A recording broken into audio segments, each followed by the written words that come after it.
સુરતમાં પડેલા ધોધમાર વરસાદને લઈ અનેક વિસ્તારો પાણીમાં ગરકાવ થયા હતા। સુરતના કતારગામ, ડભોલી, વેડરોડ, સિંગણપોળ વિસ્તારમાં પાણી ભરાયા હતા। તો ડભોલી વેડરોડ વિસ્તારમાં ઘૂંટણ સુધીના પાણી ભરાતા દુકાનના વેપારીઓ ભારે પરેશાન થયા હતા। ભરાતા દુકાનના વેપારીઓ સાથે વાહન ચાલકો પણ ભારે પરેશાન થયા હતા।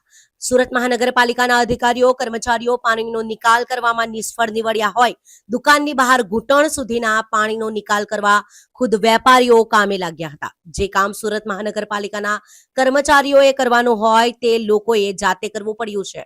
તો સવારના સમયે 1 કલાકથી વરસાદ બંધ હોવા છતાં પાણી ન ઉતરતા લોકોમાં રોષ જોવા મળ્યો હતો।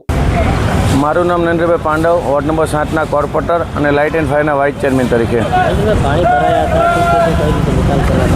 હું રાતના 1 વાગ્યા સુધી જાગતો હતો અને ત્યાર સુધી વરસાદ ચાલુ થયો રાતના 1 વાગે।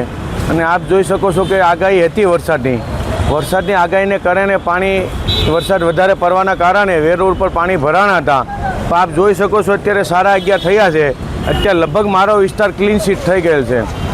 દર વખતે આ જ વિસ્તારમાં પાણી ભરાય છે।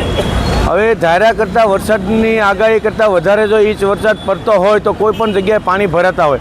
આપ જુઓ બીજા રાજ્યમાં ધાર્યા કરતાં વધારે પાણી ભરાતા ઘણો સમય લાગે છે, પણ સુરત શહેર એક એવું સ્વસ્થ છે કે જેનું નિરાકરણ વહેલી તકે થઈ શકે છે।